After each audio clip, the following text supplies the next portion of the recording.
Actually പാട്ട് പാടുന്ന ആളുകൾക്ക് ഇത് ഇപ്പോഴും പറയണ കാര്യം, ഈ പാട്ട് പാടുന്ന ആളുകൾക്ക് മറ്റേ ഈ സ്റ്റേജ് നാടുകളെക്കാളും എളുപ്പമില്ല. കാരണം നമുക്കൊരു പാട്ട് പാടുന്ന ആൾക്കാർക്ക് 10 പാട്ട് പഠിച്ചു വെച്ചാൽ അത് തന്നെ പാടി നമുക്ക് നടക്കാം.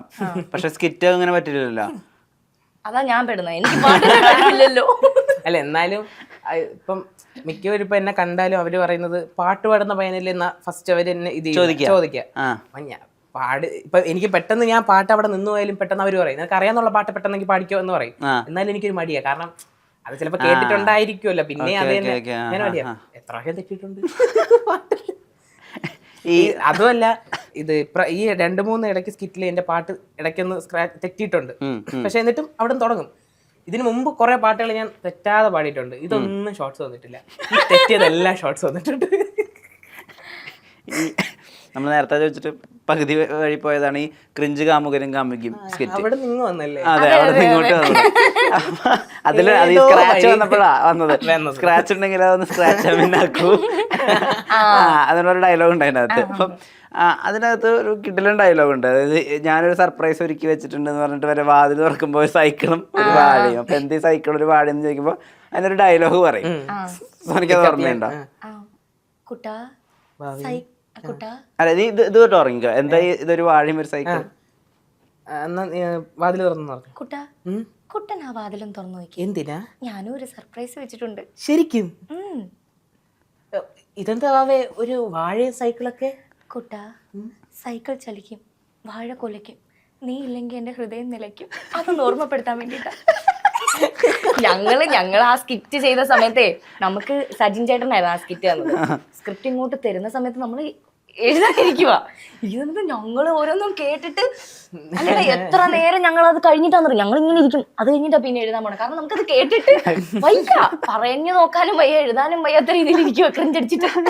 അതിന്റെ തൊട്ട് ഫ്രണ്ടിലുള്ള അതിനെക്കാളും ഭയങ്കര ക്രിഞ്ചാ. ഞാൻ പറയില്ല ഇവരുടെ വാതിൽ തുറക്കാൻ, അതിനെക്കാളും തേനിന്റെ മധുരം കാണത്തില്ല. അതിനെക്കാളും മധുരമാണ് നിന്റെ ശബ്ദം, എന്റെ വാക്കുകൾക്ക് വന്ന്. അതൊരു വേറെ സാധനല്ലേ. എന്താ അവിടെ ഒരു കിലുക്കം, ഞാൻ ചിരിച്ചത്. നീ ജ്വല്ലറിയിലാണോ നിൽക്കുന്നത്? അല്ല, എന്താ കുട്ട അങ്ങനെ ചോദിച്ചേ? പവിഴ മുത്തുകൾ പൊഴിയുന്ന ശബ്ദം കേട്ട്. അയ്യോ, അത് ഞാൻ ചിരിച്ചതാ കുട്ട. എനിക്ക് ഈ ചിരിയൊന്നും ഇങ്ങനെ വരത്തില്ല. ഞാൻ മറ്റേ മറ്റേ അട്ടഹസിച്ചുള്ള ചിരിയെ വരത്തുള്ളൂ. ഞാൻ പ്രാക്ടീസ് ചെയ്യുന്ന സമയത്ത് ഇങ്ങനെ ചിരിച്ചപ്പോ അമ്മ കേട്ടിട്ട് ഇതേ മറ്റേ അത് വേറൊരു ചിരിയാണല്ലോ.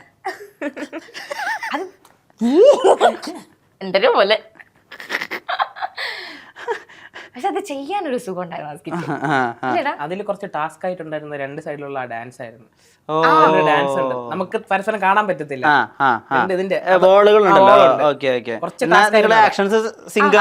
നമ്മൾ കണ്ട് ചെയ്യുമ്പോഴേ നമുക്ക് ഇപ്പൊ ഒരു ഡയലോഗ് അവര് മറന്നു പോയാൽ പോലും നമുക്ക് മറക്കാൻ പോണു എന്നൊക്കെ ഉള്ളൊരു സാധനം കിട്ടും. ഒരാൾക്ക് നിന്നുപോയി എന്ന് വരെ നമുക്ക് അടുത്തുണ്ടെങ്കിൽ അറിയാൻ പറ്റും. അപ്പൊ നമുക്ക് ഇട്ട് കൊടുക്കാം. മറ്റത് ഒന്നും അറിയാൻ പറ്റുന്നില്ല. നമ്മള് ഒരു കണക്കിൽ ഇങ്ങനെ ഡയലോഗ് അങ്ങനെ പറയുന്നു, അതിന്റെ ഇടയിൽ കൂടെ ഡാൻസും കൂടെ കാണാനും പറ്റത്തില്ല. അപ്പൊ പ്രാക്ടീസ് ചെയ്തതിൽ എങ്ങനെയൊക്കെയോ ഫ്രണ്ടിൽ നിന്ന് കാണുമ്പോൾ ഒരേപോലെ ഇരിക്കണം എന്നാ പറഞ്ഞത്. അങ്ങനെ അതിൽ കുറച്ച് ടാസ്ക് ആയിട്ടുണ്ടായിരുന്നത് മാത്രം ആ ഡാൻസ്. നമുക്ക് കുഴപ്പമില്ല, ആസ്വദിച്ചങ്ങ് ചെയ്തു. ഈ ഹെഡ്സെറ്റ് വെച്ചിട്ട് ഹെഡ്സെറ്റ് അതില് 2 ഹെഡ്സെറ്റ് വെക്കണം, മറ്റേ എയർപോർട്ട് പോലത്തെ സംഭവം. അപ്പം ഇവക്ക് ബ്ലൂടൂത്തിന്റെ എന്തോ പറഞ്ഞോ കൊടുത്തിട്ടുണ്ട്. എനിക്കാണെങ്കിൽ അതിന്റെ ഒരു ഡെമ്മി തന്നത്. പിന്നെ അതായത് ഒറിജിനൽ എയർപോർട്ട് എന്തെങ്കിലും ആണെങ്കിലും കുഴപ്പമില്ല, ആ എയർപോർട്ടിന്റെ തെർമോകോൾ ചെയ്തതാ. ഇരിക്കുന്നില്ല. എന്റേതാ ഇരുന്നിട്ട് നന്നായിട്ട് ഇരുന്ന്. പിന്നെ എനിക്ക് ഇവൻ പറയുന്നത് കേൾക്കാൻ മേല. ഒന്നാമത് നമ്മൾ ആ വോയിസിന്റെ നീ അങ്ങനെ അതല്ല, പതുക്കെ സംസാരിക്കുന്നില്ല, അപ്പൊ കേൾക്കാൻ പാടാ. ഒട്ടും കേൾക്കൂല നമുക്ക്. ഞാനിത് വെച്ചിട്ട് എനിക്ക് കേൾക്കുന്നില്ല. ഞാൻ ഇടയ്ക്ക് ഒരെണ്ണം ഊരിയിട്ടിട്ട് ഇത് കേൾക്കും, ഇവിടെ പറയുമ്പോൾ ഇത് ഊരിയിട്ട് ഇവിടെ കേൾക്കും. അങ്ങനെയൊക്കെ ആയിരുന്നു. ഈ കൂടുള്ള ബാക്കിയുള്ള ടീമുകളുടെ മത്സരാർത്ഥികളില്ലേ, മറ്റേ വെടിവെച്ചാങ്കോ വിലാസിനടുത്ത ആൾക്കാരുണ്ട്, ഡേവിൻ കെവിൻ, അങ്ങനെ കുറെ പേരുണ്ടല്ലോ. ഇതിൽ ഏറ്റവും ക്ലോസ് ആയിട്ട് എപ്പോഴും എല്ലാ സ്കിറ്റും പോയി പറയുകയും എല്ലാം ഷെയർ ചെയ്യുകയും ചെയ്യുന്ന ആൾക്കാരൊക്കെയാ? നമ്മളൊന്നുമില്ല. ഇവിടെ നിൽക്കുമ്പോ ഇവര് നിന്നാ അവരെ പോയി, അവിടെ നിന്ന് അവിടെ, അങ്ങനെ നമുക്ക് എല്ലാവർക്കും. ദൃശ്യ ജോലിസിന്റെ ടീമൊക്കെ എങ്ങനെയാ? പിന്നെ അവരെ ഞാൻ കണ്ടിരുന്നു. ഈ കാർത്തിക് സൂര്യ ഉണ്ടല്ലോ, ഇപ്പൊ ആള് ഓരോ സ്കിറ്റ് കഴിഞ്ഞിട്ടോ അല്ലെങ്കിൽ ആളുടെ ഇന്ററാക്ഷൻ, ആളെ നിങ്ങൾ യൂട്യൂബിൽ ഉള്ളപ്പോ ഫോളോ ചെയ്യായിരുന്നോ? ആള് യൂട്യൂബർ ആയിരുന്ന സമയത്ത് ഫോളോ ചെയ്ത് അങ്ങനെ വീഡിയോസ് ഒക്കെ ഇടയ്ക്കിടയ്ക്ക് അത്രേ ഉള്ളൂ. അല്ലാതെ ഇത് സബ്സ്ക്രൈബ് Subscribe ചെയ്തിട്ടില്ലായിരുന്നു. കാർത്തികേട്ടൻ ഇല്ലായിരുന്നു. നോട്ട് പോയില്ല. please. ഇല്ലായിരുന്നു. ഇപ്പൊ ഉണ്ടെന്ന് അതിന്റെ അർത്ഥം. ഇതെങ്ങാനും കാർത്തികേട്ടൻ കാണുന്നെങ്കിൽ അടുത്ത ഷെഡ്യൂൾ വരുമ്പോ ഇത് തരും. കാർത്തികേട്ടനൊക്കെ ഭയങ്കര പാവാ. നമ്മള് കയറി ചെല്ലുന്ന സമയത്ത് ചിലപ്പോ ഞാൻ ഇങ്ങനെ ഇരിക്കും നിൽക്കുന്നത്, എന്താടാ മക്കളെ ടെൻഷൻ അടിക്കല്ലേ, ഓ ധൈര്യമായിട്ട് ചെയ്യുന്നൊക്കെ പറഞ്ഞാൽ നമുക്കൊരു അവിടുന്ന് ഒരു ഇത് കയറ്റി തരും. അതായത് നമ്മൾ ആ ടണൽ കഴിഞ്ഞിട്ടല്ലേ കയറി വരുന്നത്, ആ സമയത്ത് നമുക്ക് ഭയങ്കര ഒരു മോട്ടിവേഷണൽ ടോക്ക് എന്തായാലും ഉണ്ടാവും. പുള്ളി ഫുൾ ആൻഡ് ഫുൾ എനർജി ആണ്.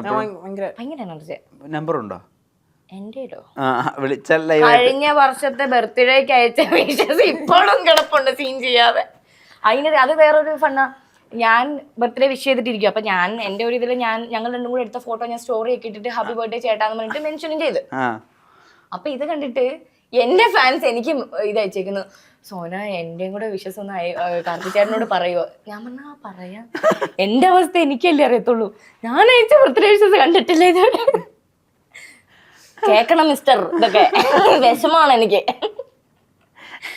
ഈ സിനിമ സ്വപ്നങ്ങൾ, അങ്ങനെ സിനിമ ആഗ്രഹങ്ങൾ എന്തൊക്കെയാ? സ്വപ്നങ്ങളും ആഗ്രഹങ്ങളും ഒക്കെ നന്നായിട്ടുണ്ട്. അത് അതിന്റെ വഴിക്ക് നടക്കുന്നുണ്ട്. അത് മാത്രമേ നടക്കുന്നുള്ളൂ. വിളികൾ വരുന്നുണ്ടോ? വിളിയൊന്നും വന്നു തുടങ്ങിയില്ല.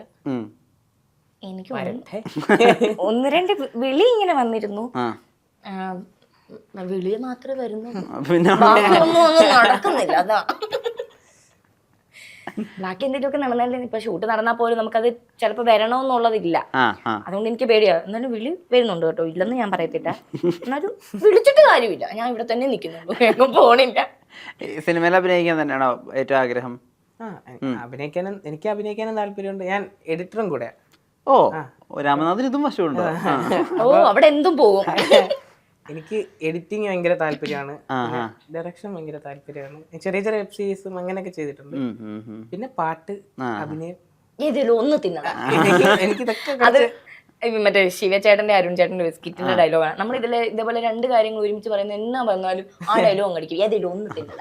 ഇത് ഇത്ര എനിക്ക് ഭയങ്കര ഇമ്പോർട്ടൻസാ, ഭയങ്കര ചെയ്യാൻ ഭയങ്കര ആഗ്രഹമുള്ള. ഇതിൽ ഏതാണെങ്കിലും ഇത് ഒരുമിച്ചാണെങ്കിലും ഓക്കെ.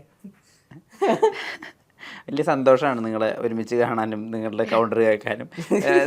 അതിൽ ഏറ്റവും എനിക്ക് ഇൻട്രസ്റ്റിംഗ് ആയിട്ട് തോന്നിയിട്ടുള്ളത് വെച്ചാൽ ഓരോ സ്കിറ്റിലും നിങ്ങൾ പറഞ്ഞു അറിയാതെ നിങ്ങളുടെ കുടുംബങ്ങളിലേക്ക് കിടക്കും. നിങ്ങൾ രണ്ടുപേരും റെസ്പെക്റ്റീവ് ആയിട്ടുള്ള കുടുംബങ്ങളിലേക്ക് കിടക്കും. അപ്പോൾ ഒന്നില്ലെങ്കിൽ അച്ഛൻ അതായിരിക്കും, അമ്മ ഇതായിരിക്കും. ആ ഒരച്ഛനും അമ്മയൊക്കെ ചെയ്തു കൂട്ടുന്ന ചില കാര്യങ്ങൾ അതിന് അത് ചില സമയത്ത് ചില സ്കിറ്റിനകത്ത് ചിലപ്പോ എന്റെ അച്ഛന്റെ പേര് മോഹനൻ എന്നാ, മോഹനൻ എന്നായിരിക്കും സ്കിറ്റിലെ ക്യാരക്ടർ. നമ്മൾ പറയുമ്പോ എന്റെ അച്ഛൻ മോഹൻ എന്ന് പറയും. അപ്പൊ വിഷ്ണു ചേട്ടൻ ഒരു ഇത് കയറും, സോനയുടെ അച്ഛൻ ആണ്ടടാ കിടക്കുന്ന, നിന്റെ അച്ഛൻ എന്താ പെൻസിൽ ഉണ്ടോ എന്നൊക്കെ ചോദിക്കുന്ന സാധനമില്ലേ, അത് പേരിടുമ്പോ ഭയങ്കര ഇതാ ഇൻട്രസ്റ്റ്. വിഷ്ണു ചേട്ടൻ അങ്ങനത്തെ സാധനങ്ങളൊക്കെ നമുക്ക് തരാൻ വേണ്ടിട്ട്. അച്ഛൻ പിന്നിൽ റബ്ബർ കൊടുക്കുന്നു, അച്ഛന് പുറകെ റബ്ബർ ഉണ്ടല്ലോ, അച്ഛൻ എന്താ പെൻസിലോ, അയ്യോ അതല്ല അങ്ങനെ പറഞ്ഞു. സിനിമയിൽ നിന്നുള്ള വിളികൾ എന്തായാലും സിനിമ റോളുകളായിട്ട് ഉടനെ കൺവേർട്ട് ആവട്ടെ. ഒരുപാട് മറ്റേ ബമ്പറും ഗോൾഡനും ഒക്കെ അടിക്കാൻ പറ്റട്ടെ. പിന്നെ എന്തോ ഹാസ്യചക്ര, അങ്ങനെ എല്ലാ റിയാലിറ്റി ഷോയിൽ നേടാൻ പറ്റാവുന്നതൊക്കെ ഇനിയും നേടാൻ പറ്റട്ടെ. എന്തെങ്കിലും ഒരു ചേച്ചി സ്പോട്ട് ചെയ്തിട്ട് നീ ഗംഭീരാണ് മോളെ, അടിപൊളിയാണെന്ന് പറയട്ടെ നേരിട്ടിട്ട്. അപ്പോൾ രണ്ടുപേരുടെയും ഭാവിക്ക് എല്ലാ വിധത്തിലുള്ള ആശംസകളും. നേരത്തിന് ഒരുപാട് നന്ദി. നമസ്കാരം. Thank you.